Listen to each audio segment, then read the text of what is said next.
ആ സമയത്ത് നിങ്ങളുടെ മകൻ ഉറക്കാത്ത കാലുകളും കലങ്ങിയ കണ്ണുകളുമായി രാത്രി വാതിൽ മുട്ടരുത് എന്ന് നിങ്ങൾക്ക് നിർബന്ധ ബുദ്ധിയുണ്ടെങ്കിൽ, പ്രിയപ്പെട്ടവരെ, നിങ്ങളുടെ മക്കളെ നിർഭയം നിങ്ങൾക്ക് പറഞ്ഞേക്കാൻ പറ്റുന്ന ഒരു മൂവർണ്ണക്കൊടിയാണ് കേരള പോലീസിന്റെ നിയന്ത്രണം.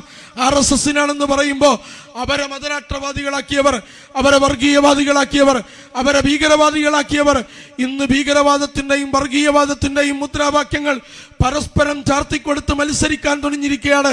ഇത് കാലത്തിൻ്റെ ഒരു കാവ്യനീതിയാണ്, കാലത്തിൻ്റെ ഒരു കണക്ക് ചോദിക്കലാണ്. കാരണം കാലം അങ്ങനെ കണക്ക് ചോദിക്കാതെ മാഞ്ഞു പോവില്ല. അനീതിയുടെ കഥകൾ ഒരിക്കലും, അക്രമത്തിൻ്റെ കഥകൾ ഒരിക്കലും മറവിക്ക് വിട്ടുകൊടുക്കരുത്. അത് അനീതിയുടെ വിജയമാണ്, അത് അക്രമത്തിൻ്റെ വിജയമാണ്, അത് വംശീയതയുടെ വിജയമാണ്. അതിനെതിർക്കേണ്ട ബാധ്യത വിശ്വാസികളുടെ ബാധ്യതയാണ്. പൊതിരെ തല്ല് കിട്ടുകയാണ്, ബോധം കെടുകയാണ്. സിദ്ദീഖുൽ അക്ബർ റളിയല്ലാഹു അൻഹു അദ്ദേഹത്തെ താങ്ങിപ്പിടിച്ച് വീട്ടിലേക്ക് കൊണ്ടുപോവുകയാണ്.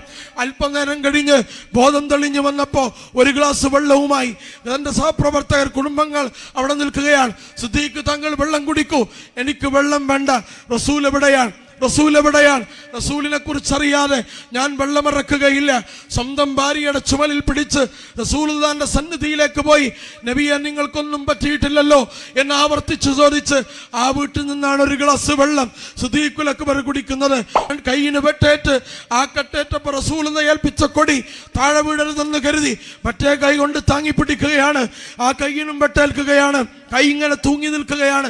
അടുത്തു നിൽക്കുന്ന ആളോട് മുസ്അബ് പറയാൻ, ആ കൈ പറിച്ച് ദൂരേക്കെറിയുക, എൻ്റെ ശരീരത്തിൽ കൊടി നീ കൂട്ടിക്കെട്ടുക, കൊടിയൊരിക്കലും താഴെ വിടരുത്.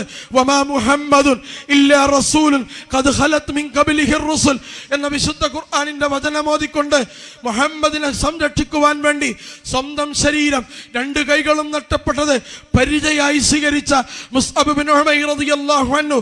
ഇസ്ലാമിക് ഓർഗനൈസേഷൻ മാസങ്ങളായി വളരെ പ്രസക്തമായ ഒരു ക്യാമ്പയിൻ നടത്തിക്കൊണ്ടിരിക്കുകയാണ്. ക്യാമ്പയിൻ്റെ ഭാഗമായിട്ടാണ് ഇവിടെ സമ്മേളനം സംഘടിപ്പിച്ചിട്ടുള്ളത്. ഇത് യഥാർത്ഥത്തിൽ ഒരു രാഷ്ട്രീയ പ്രാധാന്യമുള്ള ഒരു ക്യാമ്പയിനാണ്, സാമൂഹ്യ പ്രാധാന്യമുള്ള ക്യാമ്പയിനാണ്. ഹൻദലയുടെ വഴിയെ നടക്കുക, ബാബരിയുടെ ഓർമ്മകൾ ഉണ്ടാവുക. ഒരു നിർണായകമായ ചരിത്ര ദശാസന്ധിയിൽ രണ്ട് പ്രധാനപ്പെട്ട പോരാട്ടത്തെ വളരെ സർഗാത്മകമായി സമന്വയിപ്പിച്ചിരിക്കുകയാണ്.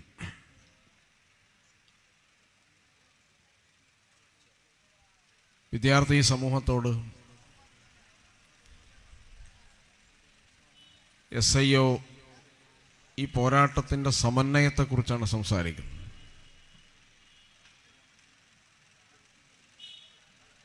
നമുക്കറിയാം, പ്രമുഖ താബഈ പണ്ഡിതനായ അബ്ദുല്ലാഹി ഇബ്നു മുബാറക്, അദ്ദേഹത്തിൻ്റെ ഒരു ഗ്രന്ഥമുണ്ട്, അൽ ജിഹാദ് എന്നാണ് ഇതിൻ്റെ പേര്. ആ ഗ്രന്ഥത്തിൽ ഉഹദിൻ്റെ ഒരു രംഗം വിശദീകരിക്കുന്നുണ്ട്. ഉഹദിൽ നബി സല്ലല്ലാഹു അലൈഹി വസല്ലമയെ സംരക്ഷിക്കാൻ പരിചയമായി നിന്നത് മുസ്അബ് ബിൻ ഉമൈറാണ്. മുസ്അബ് ബിൻ ഉമൈർ ദീർഘനേരം പോരാടി രക്തസാക്ഷിയായി. പിന്നീട് വന്നത് അബൂ ദുജാനയാണ്. അബൂ ദുജാന നിരവധി വെട്ടുകളേറ്റ് അവശനായി കിടന്നു. അപ്പോൾ നബി സല്ലല്ലാഹു അലൈഹി വസല്ലം ഉറക്കെ വിളിച്ചു പറയാണ്, നമുക്ക് വേണ്ടി സ്വന്തത്തെ വിൽക്കാൻ സന്നദ്ധരായവർ ആരാണ്? ഈ ആഹ്വാനം കേട്ട് സിയാദ് ബിൻ സക്കൻ എന്ന് പറയുന്ന ഒരു സഹാബി ചാടി വരികയാണ്. അദ്ദേഹത്തിന് പോരാട്ടഭൂമിയിൽ അദ്ദേഹം വെട്ടേറ്റു. പ്രവാചകന്റെ മടിയിൽ കിടന്നാണ് അദ്ദേഹം രക്തസാക്ഷിയാവുന്നത്. ഒടുവിൽ നബി സല്ലല്ലാഹു അലൈഹി വസല്ലമക്കും വെട്ടേറ്റു. നബിയുടെ ബോധം പോയി. തെളിഞ്ഞു നിന്ന് നബിക്ക് ബോധം തെളിഞ്ഞപ്പോൾ നബി സല്ലല്ലാഹു അലൈഹി വസല്ലം പറയുന്നത്, മൽതഫത്തു യമീനൻ വശിമാലൻ ഇല്ലാ ഉമ്മ അമ്മാറ. ഇടത്തും വലത്തും തിരിഞ്ഞപ്പോൾ ഉമ്മ അമ്മാറയല്ലാതെ എനിക്കൊന്നും കാണാൻ പറ്റിയില്ല.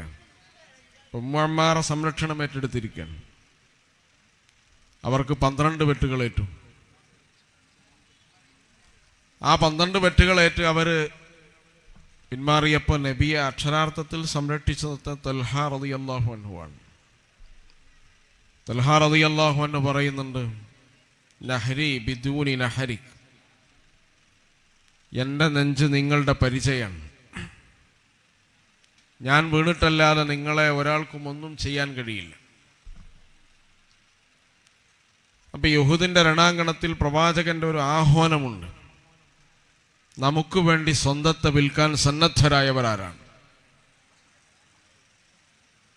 ഈ ആഹ്വാനം പ്രവാചകൻ വഫാത്തായി, ഉഹദും അതിനുശേഷമുള്ള യുദ്ധങ്ങളും കഴിഞ്ഞു. അതിനുശേഷം ചരിത്രത്തിൽ 14 നൂറ്റാണ്ടുകൾ പിന്നിട്ടു. പക്ഷേ ആ ദീനും ആ പ്രവാചകനും ആ സമുദായവും ഇന്നും നിലനിൽക്കുന്നുണ്ട്. ഈ ചോദ്യവും നിലനിൽക്കുന്നുണ്ട്. ഈ ചോദ്യം എന്താണ്? സ്വന്തത്തെ വിൽക്കാൻ സന്നദ്ധരായവർ ആരാണ് എന്നത് ചോദ്യമാണ്. ആ ചോദ്യത്തെ എല്ലാ കാലഘട്ടത്തിലും മുഴക്കുകയും അതിനോട് ആൻസർ ചെയ്യാൻ ബാധ്യസ്ഥരുമാണ് മുസ്ലിം സമൂഹം. ഒരു പാവപ്പെട്ടവനെ കണ്ടാൽ അയാളെ സഹായിക്കാൻ നിങ്ങൾ പണം കൊടുക്കുകയോ ശാരീരികമായി അയാളെ സഹായിക്കുകയോ ചെയ്താൽ സ്വന്തത്തെ വിറ്റവനാണ് നിങ്ങൾ. ഒരു പ്രയാസപ്പെടുന്ന ആളെ കൈപിടിച്ച് നിങ്ങൾ സമാധാനത്തിലേക്കും ആശ്വാസത്തിലേക്കും കൊണ്ടുവന്നാൽ നമുക്ക് വേണ്ടി സ്വന്തത്തെ വിറ്റവനാണ് നിങ്ങൾ. നമുക്കെന്ന് പറഞ്ഞാൽ പ്രവാചകന് വേണ്ടി സ്വന്തത്തെ വിറ്റവരാണ്. അനീതിയും അധർമ്മവും അക്രമവും ലോകത്ത് നടമാടുന്ന സന്ദർഭത്തിൽ ആ അനീതിയെയും അക്രമത്തെയും ചോദ്യം ചെയ്യാൻ മുട്ടിച്ചുരുട്ടി നിങ്ങൾ തെരുവിലിറങ്ങിയാൽ, അതിനെ നിങ്ങൾ ശക്തമായി അതിനോട് ചെറുത്തു നിന്നാൽ, അത്തരം അക്രമങ്ങളെ നിങ്ങൾ സന്ധിയില്ലാതെ കോംപ്രമൈസ് ഇല്ലാതെ അഭിമുഖീകരിക്കാൻ തയ്യാറായാൽ, പ്രവാചകന് വേണ്ടി സ്വന്തത്തെ വിൽക്കാൻ സന്നദ്ധരായവർ ആരാണ് എന്ന ചോദ്യത്തെ അക്ഷരാർത്ഥത്തിൽ പ്രതിനിധീകരിക്കുന്നവരായി നമ്മൾ മാറുകയാണ്. അതുകൊണ്ട് പ്രിയപ്പെട്ട വിദ്യാർത്ഥികളോട് എനിക്ക് പറയാനുള്ളത്, SIO എന്ന് പറയുന്ന വിദ്യാർത്ഥി പ്രസ്ഥാനം നമ്മളെ ഒരു ചരിത്രത്തിന്റെ ഏറ്റവും നിർണായകമായ ഒരു ഘട്ടത്തിൽ നമ്മൾ അഭിമുഖീകരിക്കേണ്ട ഒരു ചോദ്യം നിങ്ങളുടെ മുന്നിലേക്ക് ഇടുകയാണ്. ആ ചോദ്യം എന്താണെന്ന് ചോദിച്ചാൽ, ഹൻദല ആരാണ് എന്ന ചോദ്യം അതിൽ ഒന്നാമത്തേതാണ്. ആരാണ് ഹൻദല എന്ന് പറഞ്ഞാൽ പോരാട്ടത്തിന്റെ ഒരു പ്രതീകമാണ്. ഫലസ്തീനിലെ, നിങ്ങൾക്ക് ആലോചിച്ചത്, ഫലസ്തീൻ എന്ന് പറയുന്ന ഒരു സമൂഹത്തെ, ആ ജനതയെ എന്തൊക്കെ ശക്തികളാണ് വേട്ടയാടുന്നത്? അമേരിക്ക ഒരു ഭാഗത്തുണ്ട്, യൂറോപ്പ് ഒരു ഭാഗത്തുണ്ട്, ഇസ്രായേലിന്റെ സർവായുധ സജ്ജരായ സൈനികർ ഒരു ഭാഗത്തുണ്ട്, അവരെ സഹായിക്കാൻ സന്നദ്ധരായ ലോകരാഷ്ട്രങ്ങൾ ഒരു ഭാഗത്തുണ്ട്. എല്ലാവരും ചേർന്ന് ഒരു ചെറിയ തുരുത്ത്, ഗസ, വെസ്റ്റ് ബാങ്ക്, ജെറൂസലേം തുടങ്ങിയ പ്രദേശങ്ങൾ, ഈ പ്രദേശങ്ങളിലെ ജനത എന്ന് പറയുന്നത് അവർ 3 ഭാഗത്തും ഇസ്രായേൽ തന്നെ ഉപരോധിച്ചു നിർത്തിയ ജനതയാണ്. ആ ജനതയുടെ പോരാട്ടത്തിന്റെ പ്രതീകമാവുക എന്ന് പറഞ്ഞാൽ അത്യന്തം അപകടകരമായൊരു റിസ്ക് സ്വയം ഏറ്റെടുക്കലാണ്. ആ റിസ്ക് ഏറ്റെടുക്കുന്നതിന്റെ പ്രതീകമാണ് ഹൻദല എന്ന് പറയുന്ന ഒരു കാർട്ടൂൺ. ഹൻദല എന്ന് പറയുന്നത് ഈ ഒരു വ്യവസ്ഥിതിയോട്, ഈ ഒരു അനീതിയിൽ അധിഷ്ഠിതമായ വ്യവസ്ഥിതിയോട് മുഖം തിരിച്ചു നിൽക്കാതെ നേർക്കുനേരെ പോരാടാൻ സന്നദ്ധമായ സർഗാത്മക പ്രതിരോധത്തിന്റെ ചിഹ്നമാണ് ഹൻദല എന്ന് പറയുന്നത്. ഈ ഹൻദല എന്ന് പറയുന്ന പ്രതീകത്തെ ഇന്ത്യയിലെ വംശീയ പദ്ധതികളുടെ രാഷ്ട്രീയ ഭൂമിയിലേക്ക് പറിച്ചു നടാൻ സ്റ്റുഡൻസ് ഇസ്ലാമിക് ഓർഗനൈസേഷൻ ആഗ്രഹിക്കുകയാണ്. അതിലൊരു വലിയ പ്രതീകമാണ് ബാബരി എന്ന് പറയുന്നത്. ബാബരിയെ കുറിച്ച് ഞാൻ വിശദീകരിക്കുന്നില്ല. ബാബരി നമുക്കറിയാവുന്ന കേസാണ്. ബാബരി എന്ന് പറയുന്നത് ഇന്ത്യയിലെ മുസ്ലിം സമൂഹത്തിന്റെ, ഇന്ത്യ എന്ന് പറയുന്ന ഐഡിയ ഓഫ് ഇന്ത്യ എന്ന് പറയുന്ന ആശയത്തിന്റെ രക്തസാക്ഷിത്വ ദിനമായിരുന്നു 1992 ഡിസംബർ 6 എന്ന് പറയുന്നത്. അതോടുകൂടി ഇന്ത്യ എന്ന് പറയുന്ന ആശയം മരിച്ചു. പിന്നീട് നിലനിന്ന് എന്താണെന്നത് ആ 92-ന് ശേഷം ഉയർന്ന രാഷ്ട്രീയ സംഭവ വികാസങ്ങൾ എടുത്ത് പരിശോധിച്ചാൽ നമുക്കറിയാവുന്ന കാര്യമാണ്. അപ്പൊ യഥാർത്ഥത്തിൽ ഈ ആശയത്തെ മാരകമായി മുറിവേൽപ്പിച്ച ഒരു പദ്ധതിയാണ് ബാബരിയുടെ ഷഹാദത്ത്, രക്തസാക്ഷിത്വം എന്ന് പറയുന്നത്.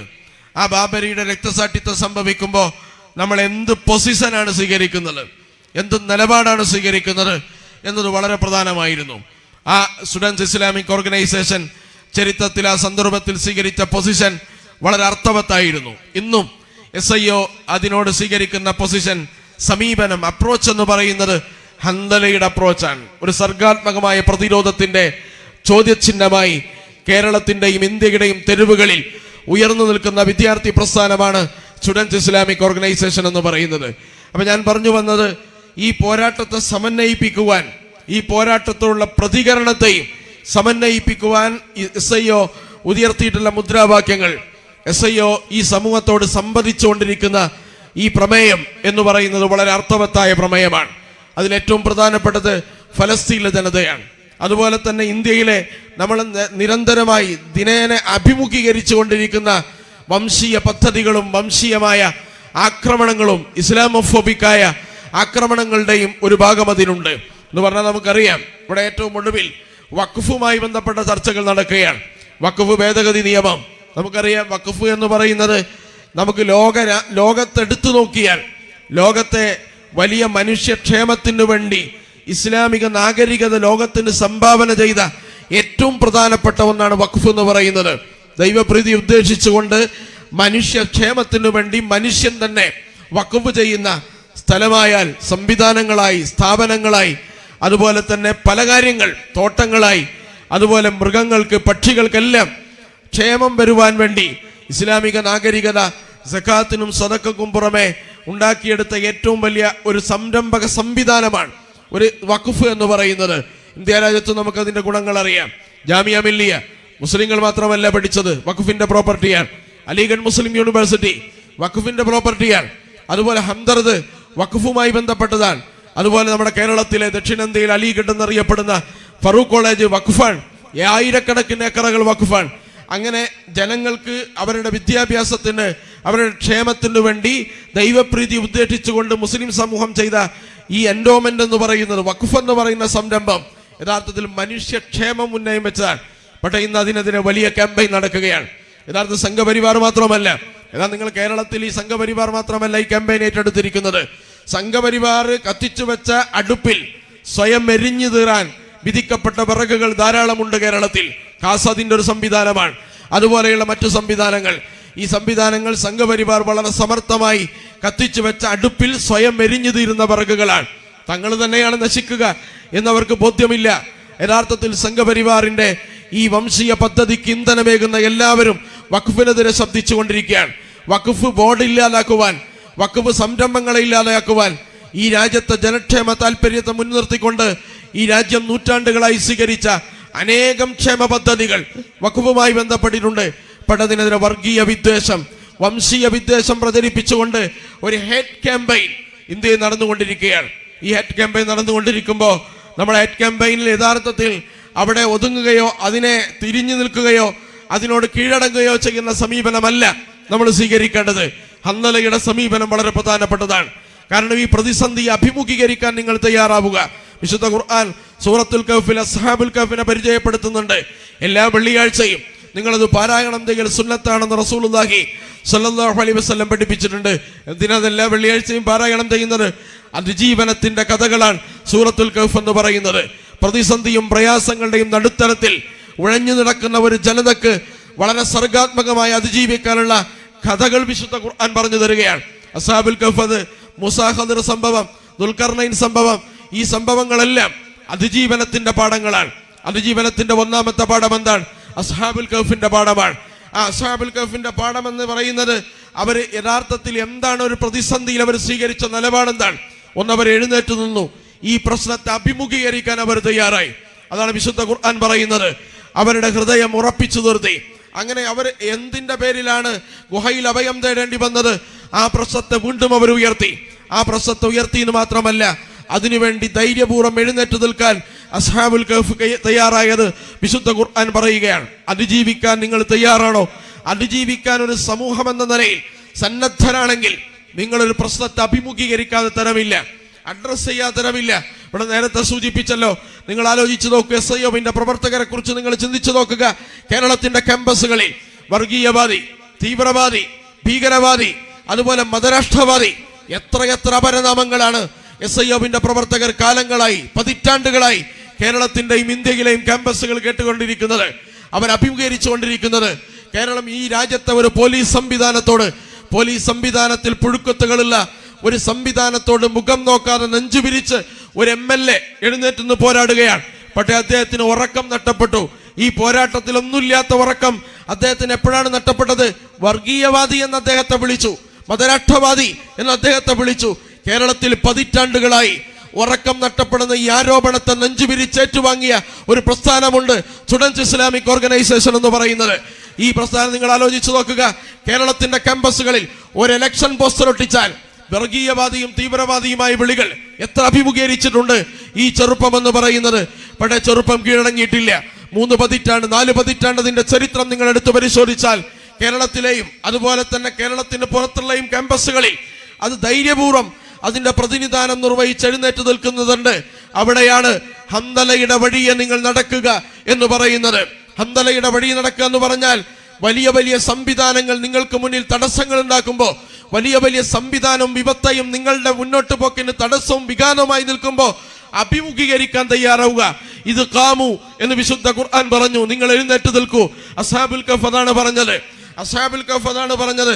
അസ്ഹാബുൽ കഹ്ഫ് മാത്രമല്ല, നിങ്ങൾ ആലോചിച്ചു നോക്കൂ, ഫലസ്തീനിൽ ഏറ്റവും പ്രധാനപ്പെട്ടത് അനുഭവജ്ഞാനത്തിന്റെ പോരാട്ടമാണ്. പതിറ്റാണ്ടുകളായി ഖാലിദ് മുഷാലും ഇസ്മായിൽ ഹനിയയും അവർ രണ്ടുപേരും, മർഹൂം ഇസ്മായിൽ ഹനിയ, അള്ളാഹു അദ്ദേഹത്തിന്റെ റഹ്മത്ത് വർദ്ധിപ്പിച്ചു കൊടുക്കുമാറാവട്ടെ, ആ ഷഹീദ് ഇസ്മായിൽ ഹനിയയും ഖാലിദ് മുഷാലും ഒരു മരണ വീട്ടിലേക്ക് ചെല്ലുകയാണ്. അബ്ദുൽ അസീസ് അസൂഫി, അബ്ദുൽ ഹമീദ് അസൂഫി എന്ന് പറയുന്ന പ്രസിദ്ധരായ 2 കാരികളുണ്ട്. നിങ്ങൾ അടിച്ചു നോക്കിയാൽ മനസ്സിലാവും.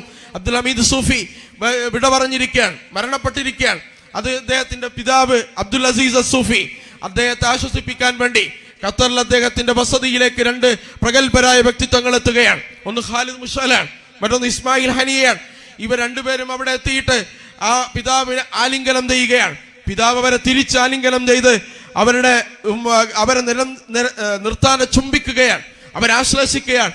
ഖാലിദ് മുഷാലിനോട് അദ്ദേഹം ചോദിക്കുന്നത് ഗസയിലെ വിശേഷങ്ങളാണ്. എന്തു പറ്റി? എന്താണ് അവിടെ നടന്നുകൊണ്ടിരിക്കുന്നത്? അദ്ദേഹം തന്റെ മകനെ മരിച്ചതിൽ ആശ്വസിപ്പിക്കാൻ വന്ന ഒരു അതിഥിയാണ് എന്ന് ആ പിതാവ് മറക്കുകയാണ്. കാരണം പിതാവിനേക്കാൾ ആ മകനേക്കാൾ അവർക്ക് ഏറ്റവും കൂടുതൽ അടുപ്പമുള്ളത് എവിടെയാണ്? ഗസയിലെ പാവപ്പെട്ട ജനങ്ങളോടാണ്.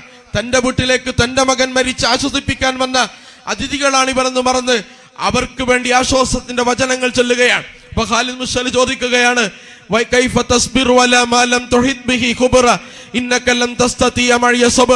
രണ്ടാമത്തെ അതിജീവനത്തിന്റെ കഥയാണ് സൂറത്തുൽ കഹ്ഫിൽ നമ്മൾ പഠിക്കുന്നത്. എന്താണ് നിങ്ങൾക്ക് എങ്ങനെയാണ് ക്ഷമിക്കാൻ കഴിയുക?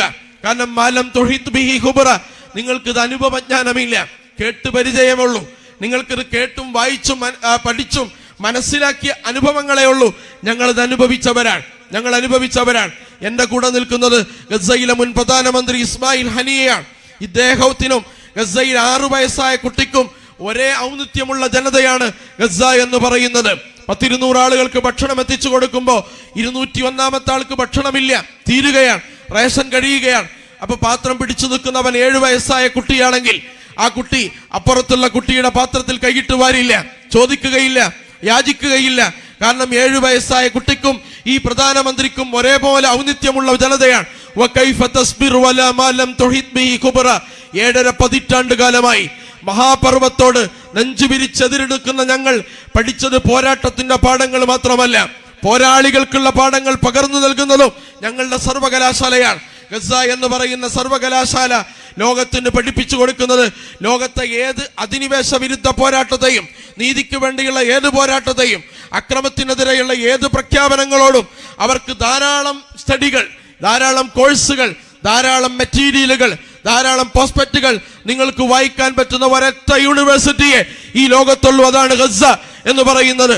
ആ യൂണിവേഴ്സിറ്റിയിൽ നിന്ന് അനുഭവജ്ഞാനം പഠിപ്പിച്ച മനുഷ്യരാണ് അവർ പറയാൻ ഇന്നക്കലം തസ്തതിയ മഴിയ സബറ, നിങ്ങൾക്കതൊരിക്കലും ക്ഷമിക്കാൻ കഴിയില്ല, നിങ്ങൾക്കതിന്റെ കുറ്റമല്ല. ഹസ്രത്ത് മൂസ അലൈഹിസ്സലാം അനുഭവജ്ഞാനമില്ല, അതുകൊണ്ട് അദ്ദേഹം ചാടി ചോദിച്ചു, അതിനെതിർത്തു. അതുകൊണ്ട് അനുഭവജ്ഞാനമുള്ള ഖദിറിന്റെ ചരിത്രം നമുക്കറിയാം. ആ ചരിത്രത്തെ മുൻനിർത്തിക്കൊണ്ടാണ് ഗസയെ ഞങ്ങൾ പുനർനിർമ്മിക്കുന്നത്.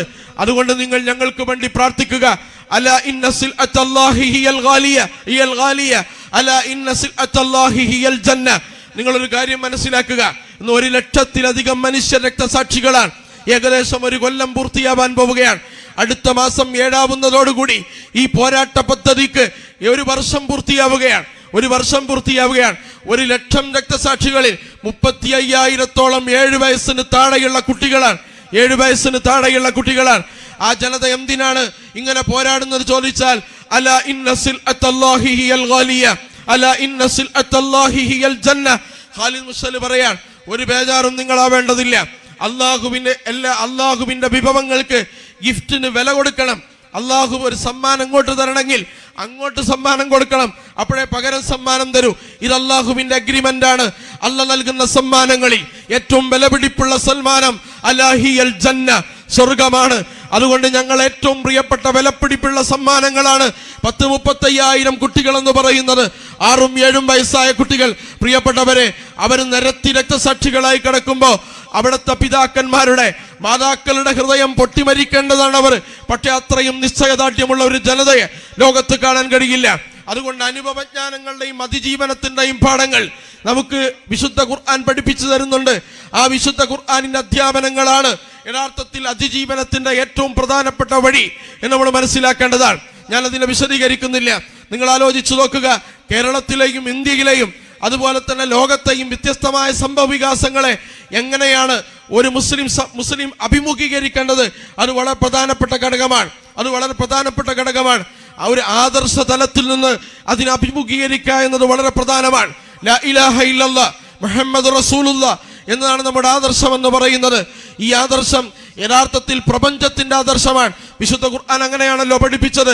ഈ ആദർശം മുസ്ലിം ഏതെങ്കിലും മനുഷ്യരുടെ മാത്രമല്ല, ഇവിടുത്തെ പക്ഷിലതാദികളുടെ, മൃഗങ്ങളുടെ, അതുപോലെ തന്നെ സൂക്ഷ്മജീവികളുടെ, മഹാഗോളങ്ങളുടെ പ്രത്യയശാസ്ത്രമാണ്. ഇന്നദ്ദീന ഇൻദല്ലാഹിൽ ഇസ്ലാം. ഇസ്ലാം ഒരു ആദർശ വ്യവസ്ഥയാണ്, ഒരു ജീവിത വ്യവസ്ഥയാണ്. അതിന് ആദർശമുണ്ട്, പ്രായോഗിക പദ്ധതികളുമുണ്ട്. തത്വങ്ങളല്ല ഇസ്ലാം, അതിന് പ്രായോഗിക പദ്ധതികളുണ്ട്. നമ്മുടെ ഭാഷയിൽ പറഞ്ഞാൽ അതിന് അഖീദയും ശരീഅത്തുമുണ്ട്. ഈ അഖീദയും ശരീഅത്തും എന്ന് പറഞ്ഞത് നമുക്ക് വലിയ ബൃഹത്തായ ഒരു പദ്ധതി പരിചയപ്പെടുത്തുകയാണ്. ആ പദ്ധതിയിൽ ഏറ്റവും പ്രധാനപ്പെട്ടതാണ് നിലനിൽക്കുന്ന സമൂഹത്തിലെ ഓരോ അവസ്ഥയോടും ഓരോ സംവിധാനങ്ങളോടും നിങ്ങൾ എങ്ങനെ അപ്രോച്ച് ചെയ്യുന്നു എന്നത് വളരെ പ്രധാനമാണ്. അതുകൊണ്ട് ഇതിനെ അഭിമുഖീകരിക്കേണ്ട രീതി വിശുദ്ധ ഖുർആൻ പഠിപ്പിച്ചു തരുന്നത് ആദർശ തലത്തിൽ നിങ്ങൾ അതിനെ അഭിമുഖീകരിക്കുക എന്നതാണ്. എന്തുകൊണ്ടാണ് വംശീയ ഫാസിസ്റ്റുകൾക്ക് ഇസ്ലാമിനോടും മുസ്ലിങ്ങളോടും വിദ്വേഷമുണ്ടായതിന്റെ ഒന്നാമത്തെ കാരണം ഇസ്ലാമിന്റെയും മുസ്ലിങ്ങളുടെയും ആദർശ തലമാണ്. അതിന്റെ ഏറ്റവും പ്രധാനപ്പെട്ടത് ഇന്നാ ഖലഖനാകും മിൻ ദക്കരിൻ വഉൻസ വജഅൽനാകും ശുഉബൻ വഖബാഇല ലിതഅറഫു ഇന്ന അക്രമകും ഇൻദല്ലാഹി അത്ഖാകും. ഇതിന് ആദർശ തലമാണ്. മനുഷ്യന് വിഭജനങ്ങളില്ലാത്ത, മനുഷ്യന് വംശീയതയുടെയോ വർഗീയതയുടെയോ വർണ്ണത്തിന്റെയോ ഒരു തലങ്ങളും ചാർത്താത്ത മനുഷ്യനെന്ന ഏകകത്തെ ലോകത്ത് ഉയർത്തിപ്പിടിച്ച ഒരൊറ്റ ദർശനമേ ലോകത്തുള്ളൂ. അതാണ് ഇന്നദ്ദീന ഇൻദല്ലാഹിൽ ഇസ്ലാം. ബാക്കിയുള്ള എല്ലാ ദർശനങ്ങളും മനുഷ്യനെ പാർശ്വലായിട്ടാണ് അഭിമുഖീകരിച്ചത്. കാർൽ മാർക്സ് പറഞ്ഞത് മനുഷ്യരെ എന്നല്ല, സർവ്വരാജ്യ തൊഴിലാളികളെ എന്നാണ് പറഞ്ഞത്. അതുപോലെ തന്നെ ആഡം സ്മിത്ത് പറഞ്ഞത് ക്യാപിറ്റൽ ഉള്ളവരെയാണ്, മൂലധനമുള്ളവരെയാണ്. അതുപോലെ തന്നെ ലോകത്ത് അഭിമുഖീകരിച്ച എല്ലാവരും മനുഷ്യനെ വേർതിരിച്ച് അഭിമുഖീകരിച്ചപ്പോ യാ യുഹന്നാസ്, അത് ലോകത്തിന്റെ പുതിയൊരു മുദ്രാവാക്യമാണ്. എവിടെ നിന്നാണ് ഇത് റസൂലുള്ളാഹി പറയുന്നത്? നിങ്ങൾ ആലോചിച്ചു നോക്കേണ്ടത്, സ്വന്തം ഗോത്രത്തിലുള്ളവരെ മാത്രം മനുഷ്യരായി പരിഗണിക്കുന്ന ഒരു കാലഘട്ടം. മറ്റുള്ള ഗോത്രത്തിന് ഒരു മനുഷ്യാവകാശമില്ല. അവരുടെ രക്തം ചിന്തുന്നതിന് ഇവർക്ക് യാതൊരു തടസ്സവുമില്ല. ആ കാലഘട്ടത്തിൽ അങ്ങനെ മനുഷ്യത്വത്തിന്റെ ഒരടയാളങ്ങളും ബാക്കിയാവാത്ത ആ നാഗരികതയുടെ നടുത്തളത്തിൽ ഇറങ്ങി പ്രവാചകൻ വിളിക്കുകയാണ്, യാ യുഹന്നാസ് ഇന്നാ ഖലഖനാകും മിൻ ദക്കരിൻ വഉൻസ വജഅൽനാകും ശുഉബൻ വഖബാഇല ലിതഅറഫു എന്ന മുദ്രാവാക്യം. ഈ മുദ്രാവാക്യം ലോകത്തലയടിച്ചു. ലോകം ഇതിനോട് എതിർക്കാനുള്ള ഏറ്റവും പ്രധാനപ്പെട്ട കാരണം ഇതിൽ വംശീയതയുടെ ഒരു എലമെന്റും ഇല്ല എന്നതാണ്, ഒരു ഘടകവും ഇല്ല എന്നതാണ്. അതുകൊണ്ടാണ് പ്രവാചക തിരുമേനി ബിലാലിനെ ചേർത്ത് പിടിച്ചത്, സൽമാനുൽ ഫാരിസിയെ ചേർത്ത് പിടിച്ചത്, അബ്ബാബിനെയും ഖബ്ബാബിനെയും ചേർത്ത് പിടിച്ചത്, അതുപോലെ തന്നെ ധാരാളം സഹാബികളെ ചേർത്ത് പിടിച്ചത് നമുക്കറിയാം. അങ്ങനെ ചേർത്ത് പിടിച്ച് അവരെ എല്ലാം ഒരു ഏകകത്തിലേക്ക് ചേർത്ത് നിർത്താൻ പ്രവാചകനെ പ്രേരിപ്പിച്ച ഏറ്റവും പ്രധാനപ്പെട്ട ഘടകം എന്ന് പറയുന്നത് യാ യുഹന്നാസ് എന്ന് പറയുന്ന മുദ്രാവാക്യമാണ്. ഈ മുദ്രാവാക്യമാണ് ഇവിടുത്തെ വംശീയ ശക്തികൾക്ക് ഇസ്ലാമിനോട് വെറുപ്പും വിദ്വേഷവും ഉണ്ടാവാനുള്ള അടിസ്ഥാന കാരണമെന്ന് പറയുന്നത്. കാരണം RSSന്റെ മേധാവി ഈ അടുത്ത് പറഞ്ഞ നിങ്ങൾ മനസ്സിലാക്കാൻ സാധിക്കും, ജാതി എന്ന് പറയുന്നത് ഈ രാജ്യത്ത് അനിവാര്യമായ ഘടകമാണ്. അതിനെ തകർക്കരുത്, അതിനെ ചോദ്യം ചെയ്യരുത്, അത് നിലനിൽക്കണം എന്നവർ ആഗ്രഹിക്കുകയാണ്.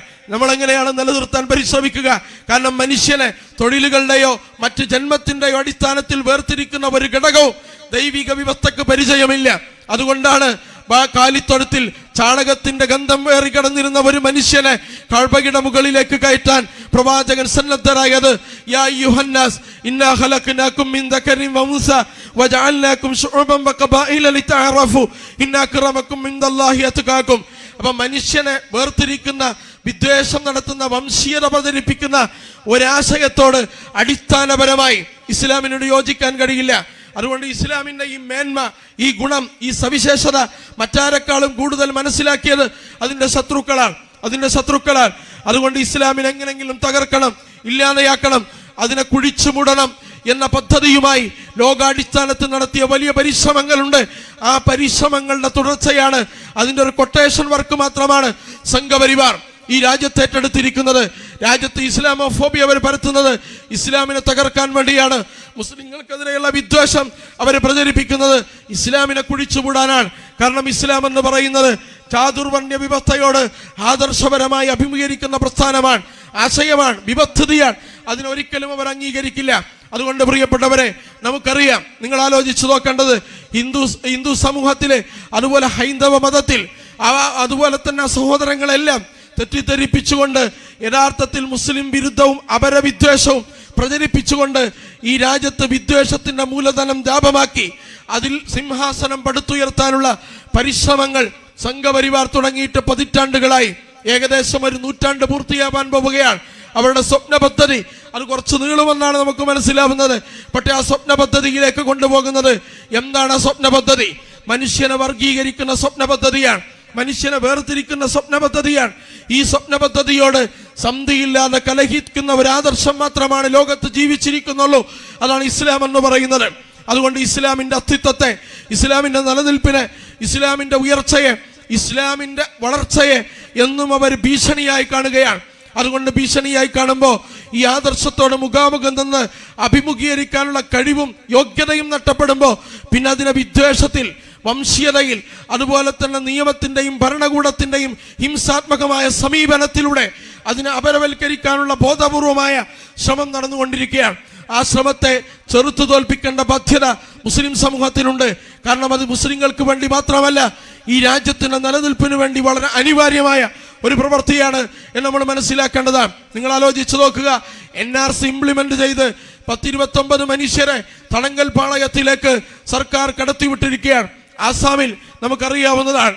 അവർ NRC CAA ബില്ലുകൾ അത് നിയമമായി വന്ന് അത് നടപ്പിലാക്കി 29 മനുഷ്യരെ സ്വന്തം ജന്മഗ്രഹത്തിൽ നിന്ന് പറിച്ചു നട്ട് മറ്റൊരു തടങ്കൽ പാളയത്തിലേക്ക് അവരെ വിദേശികളെന്ന് മുദ്രകുത്തി മാറ്റിപ്പാർപ്പിച്ചിരിക്കുകയാണ്.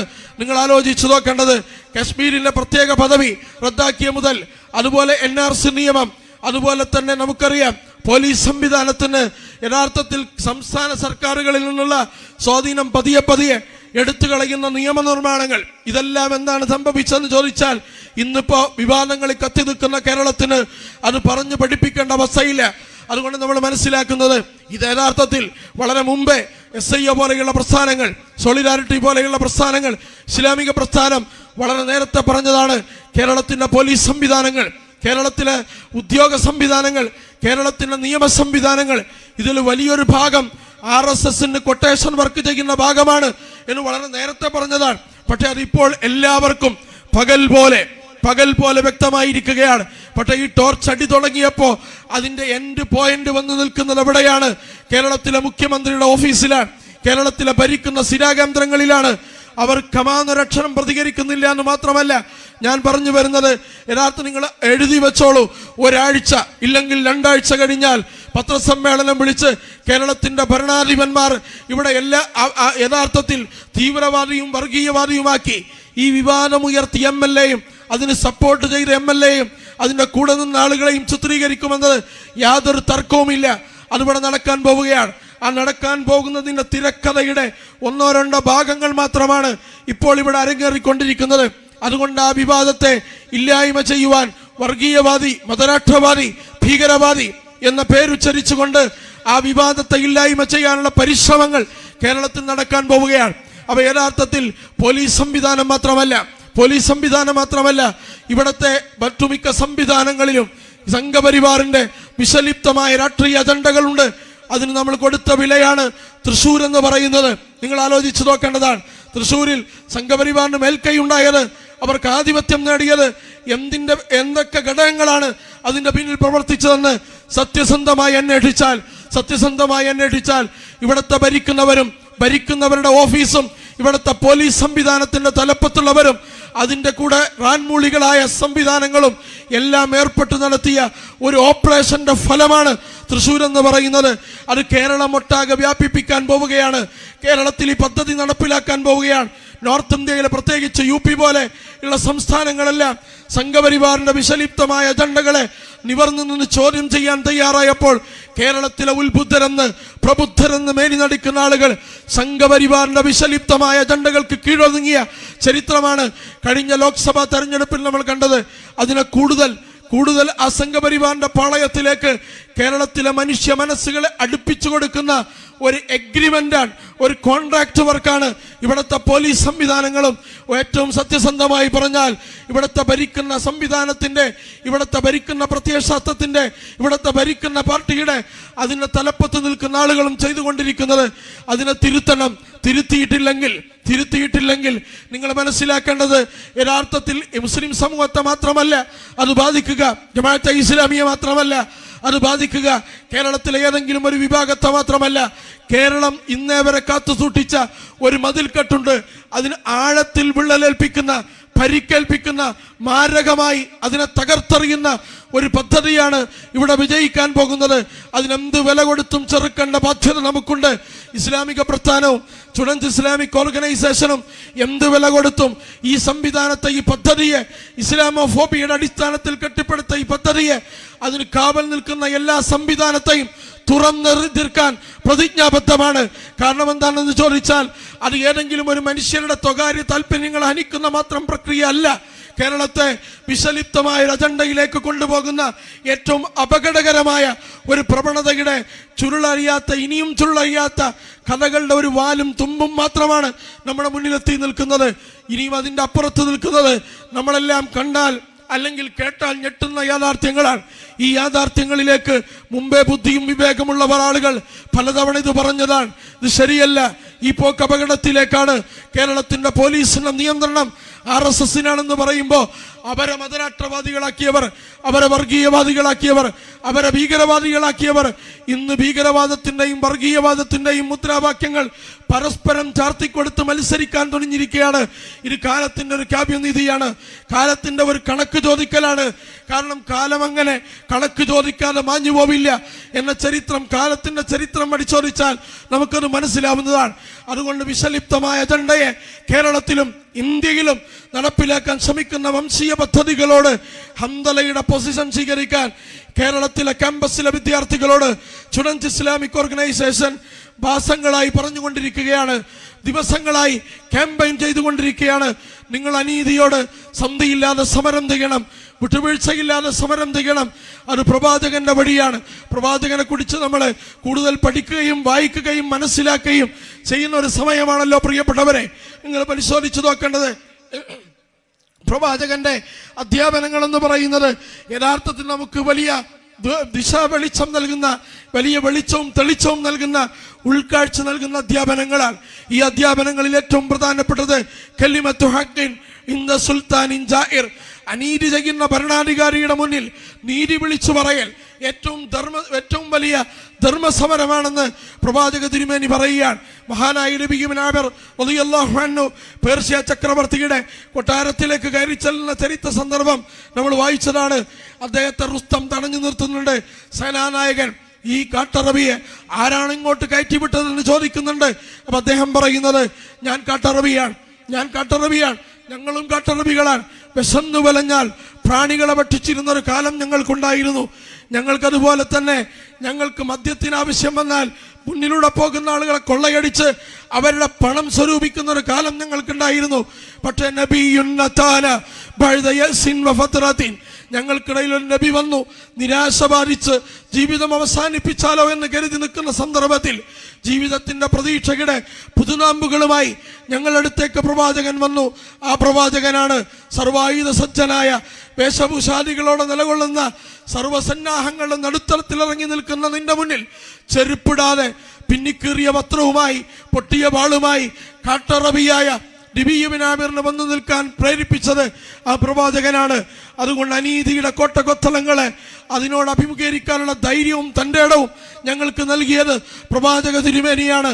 പ്രവാചക തിരുമേനി സല്ലല്ലാഹു അലൈഹി വസല്ലമ, ആ പ്രവാചകൻ സല്ലല്ലാഹു അലൈഹി വസല്ലമയുടെ ചരിത്രം നിങ്ങൾ എടുത്ത് പരിശോധിച്ചു നോക്കിയാൽ അനീതിക്കെതിരെ സന്ധിയില്ലാത്ത സമരത്തിന് ആഹ്വാനം ചെയ്ത നിരവധി സന്ദർഭങ്ങൾ നമുക്ക് കാണാൻ കഴിയും. അതുപോലെ ആ ആഹ്വാനങ്ങളെ ചെവിക്കൊണ്ടുകൊണ്ടാണ് വിശുദ്ധ ഖുദ്സിന്റെ മോചനത്തിനു വേണ്ടി, പിറന്ന നാടിന്റെ മോചനത്തിനു വേണ്ടി ഫലസ്തീനിലെ ജനത ഇന്നും പോരാടിക്കൊണ്ടിരിക്കുന്നത്. ആ ജനത അഭിമുഖീകരിക്കുന്ന പ്രതിസന്ധി എത്ര വലുതാണ് പ്രിയപ്പെട്ടവരെ, നിങ്ങൾ ആലോചിച്ചു നോക്കേണ്ടതാണ്. കുടിവെള്ളമില്ല, ഭക്ഷണമില്ല, മാവും മണ്ണും കുഴച്ച് ചൂടാക്കി ഭക്ഷിക്കുകയാണ്. അവർക്ക് ഭക്ഷണം യഥാർത്ഥത്തിൽ തികയുന്നില്ല. 1 ലിറ്റർ വെള്ളമാണ് ശരാശരി ഒരു കുടുംബത്തിന് റേഷനായി ലഭിക്കുന്നത്. 1 ലിറ്റർ വെള്ളമാണ്. 5 ലിറ്റർ വെള്ളമാണ് ഒരാഴ്ച ഒരു കുടുംബത്തിന് ലഭിക്കുന്നത്. ഒരു നേരം മുതുവെടുക്കാൻ, ഒരു നേരം മുഖം കഴുകാൻ 5 ലിറ്റർ വെള്ളം നമുക്ക് ആവശ്യമുണ്ട് പ്രിയപ്പെട്ടവരെ. അതൊരു കുടുംബത്തിന് ഒരാഴ്ച റേഷനായി ലഭിക്കുന്ന വെള്ളമാണ്. വെള്ളം കുളിക്കാൻ വെള്ളമില്ല, തലമുടി കഴുകാൻ വെള്ളമില്ല. 10,000-കണക്കിന് സ്ത്രീകൾ തലമുണ്ടനം ചെയ്തിരിക്കുകയാണ്. കാരണം 11 മാസമായിട്ട് കുളിക്കാൻ വെള്ളം സപ്ലൈ ചെയ്യുന്നില്ല. അപ്പുറത്തുള്ള ഉപ്പുവെള്ളമാണ്.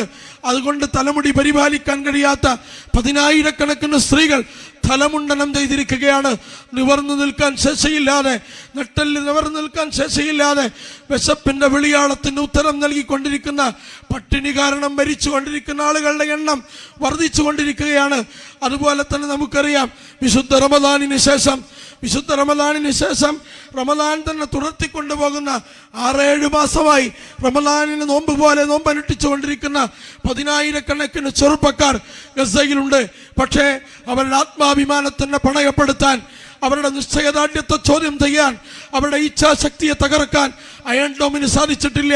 അതുപോലെ തന്നെ F-16 സാധിച്ചിട്ടില്ല, അപ്പാഷയ്ക്ക് സാധിച്ചിട്ടില്ല. അതുകൊണ്ടാണല്ലോ കാസിം എന്ന് പറയുന്ന സഹോദരൻ 21 വയസ്സുകാരനായ ആൾ ഹനിയ കുടുംബത്തിലെ രക്തസാക്ഷിയാണ്.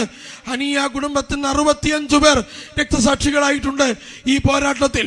21 വയസ്സുകാരനായ കാസിമിന്റെ മയ്യത്ത് കൊണ്ടുപോകുന്നത് സ്വന്തം ഉമ്മയാണ്.